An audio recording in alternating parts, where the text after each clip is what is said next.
Despite his career as a railroader, my dad really was a farmer at heart. That's where his passion lies. And every spring, he would haul out the huge two-wheeled tractor, hook up the plow, and walk behind it, plowing up the garden. Every year, I would pester him for my time to do the plowing. Looking back, it was pretty ludicrous to think that I could handle that tractor. But eventually I must have worn him down because the day came when he said, okay.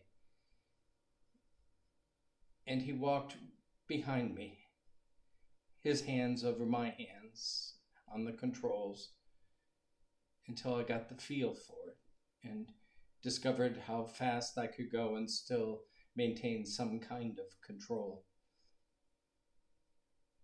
I remember thinking, this isn't as bad as I thought it was.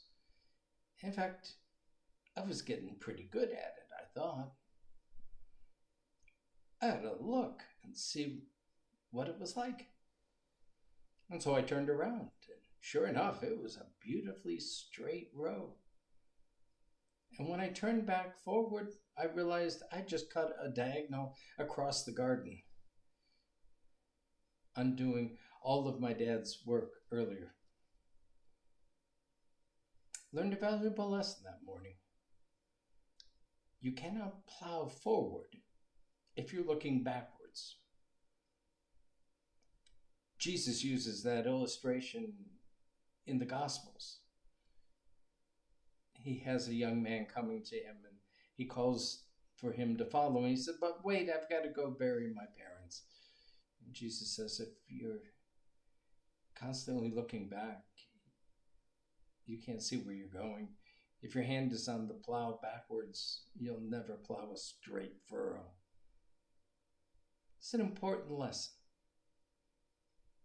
particularly today.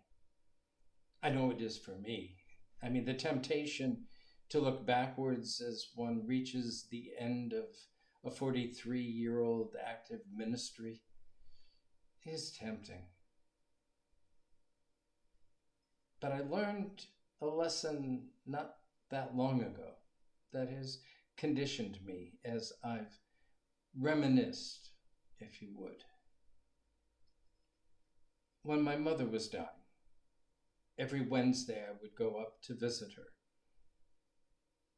And we would carry out some odd jobs. I'd write some checks. But most of the time we just sat and talked. And if you knew my mother, to talk with her meant to hear stories. And we shared stories of our almost 60 years together. But what was amazing was that some of those stories that we shared in common,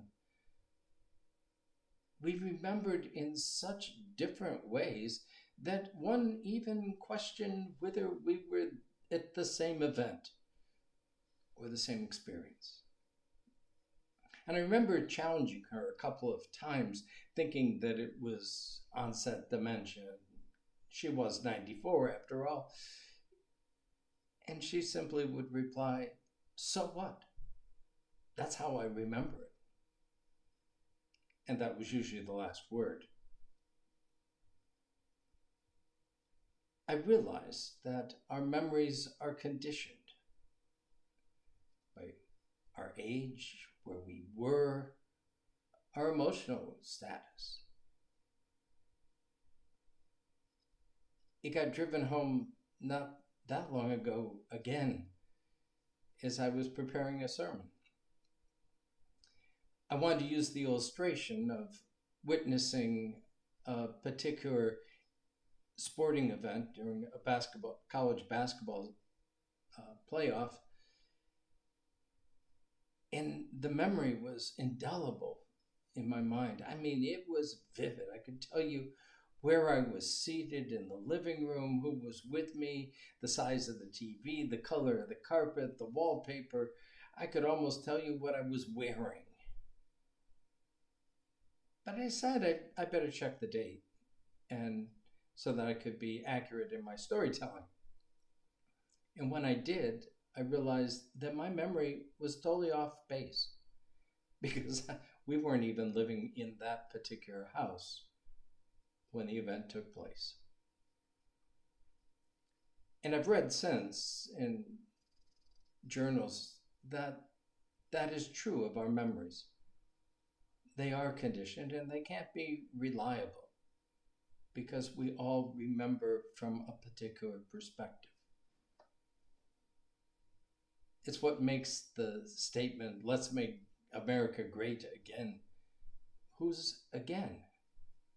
Whose memory are we remembering or trying to get back to? I remember a discussion, well, it was an argument in the project group one morning about the Great Depression. What a wonderful time it was. The country was all together, and one of the ladies said, I lived through it. It was not great. I won't ever want to do it again. You can't see where you're going if you're looking back. And it's important to recognize that looking back isn't all that accurate. It informs us, but it's unreliable.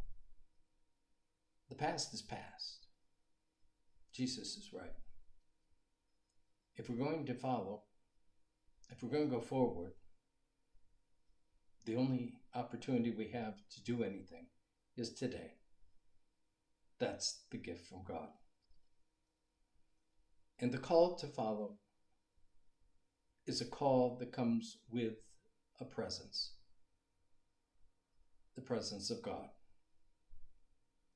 And as I look back over my life, I realize that God has always been with me, leading me,